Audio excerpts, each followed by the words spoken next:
Salut, bienvenue dans mon podcast Plume ancrée et âme inspirée. Aujourd'hui, on va parler d'un sujet qui touche beaucoup d'entre nous, souvent dans le silence. Les lectures qui guérissent. Tu sais, ces livres qu'on ouvre quand le cœur pèse trop lourd, ceux qu'on lit dans le noir, dans le calme, avec une petite lumière pour ne pas déranger, ceux dont on ne parle pas toujours mais qui nous tiennent debout. Aujourd'hui, on va voir comment certains livres agissent comme des pansements émotionnels et comment choisir le bon quand rien ne va plus. Commençons en se posant la question pourquoi un livre peut guérir. Tout d'abord, petit 1, parce qu'il nous comprend sans nous juger. Un livre ne critique pas, ne questionne pas, ne demande pas pourquoi tu vas mal. Il est juste là. Il t'accueille dans ton état, même si ton état n'est pas joli. Petit 2, parce qu'il met des mots là où nous n'en avons plus. Quand on souffre, on a souvent du mal à parler. Et un livre parle pour nous. Il dit ce qu'on ressent mais qu'on n'ose pas formuler. Et ça, c'est déjà être sur le chemin de la guérison. Petit 3, parce qu'il crée une distance saine avec la douleur. Lire une histoire qui ressemble à la nôtre mais qui n'est pas la nôtre permet de prendre du recul. On observe nos émotions à travers un personnage et cette distance permet très souvent de respirer. Petit 4, parce qu'il redonne de l'espoir. Dans les livres, même les personnages les plus brisés retrouvent une lumière. Une rencontre, un renouveau. Et quand on voit la lumière chez les autres, on se dit que cette lumière peut exister pour nous. Ensuite, je vais te parler moi de mes lectures qui m'ont permis de m'apaiser et qui sont vraiment des lectures coup de cœur. Et qui ont un effet un peu pansement.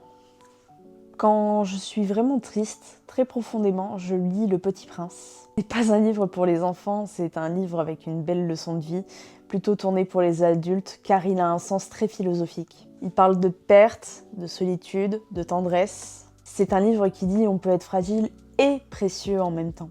Et c'est aussi un livre qu'on peut relire 10, 20 fois.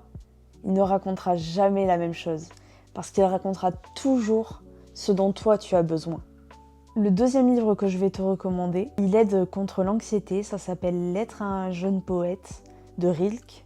Je sais pas si ça se prononce comme ça, j'ai un petit doute. Rilke, dans ce livre, nous parle comme un ami sage, il nous dit « Va doucement, n'aie pas peur, tout prendra forme ». C'est une lecture lente, méditative, qui apaise, et c'est parfait quand on cherche un sens ou une respiration. Enfin, le troisième livre que je vais te recommander, ce n'est pas un livre en particulier, mais plutôt un genre de livre en particulier. J'en ai toute une collection, ce sont les recueils de poésie contemporaine, ou même du Arthur Rimbaud, du Apollinaire, du Baudelaire.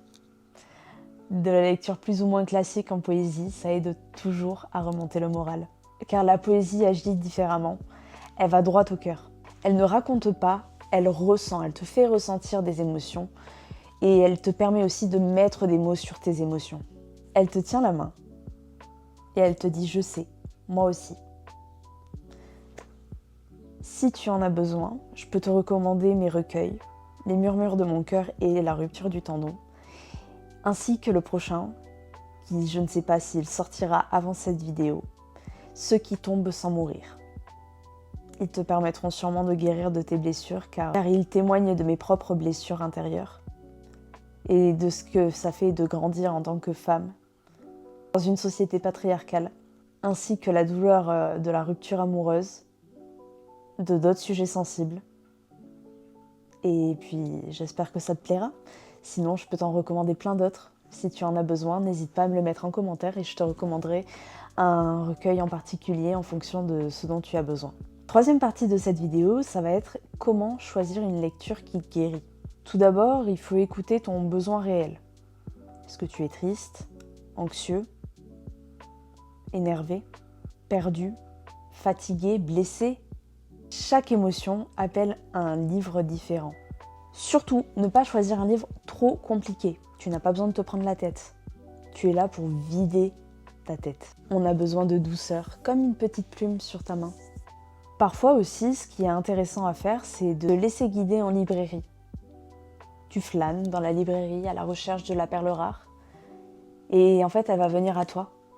Et c'est peut-être cette lecture-là dont tu auras besoin. Et enfin, mon dernier conseil, c'est de lire lentement. Une lecture qui guérit n'est pas une lecture qu'on dévore. C'est une lecture qu'on savoure, une lecture qu'on respire et parfois, un seul paragraphe suffit pour aller mieux. Conclusion. Si tu traverses quelque chose en ce moment, sache simplement que tu n'es pas seul. Et qu'un livre parfois peut être le premier pas vers la guérison. Merci d'avoir partagé ce moment avec moi et je t'envoie plein de douceur. Bye!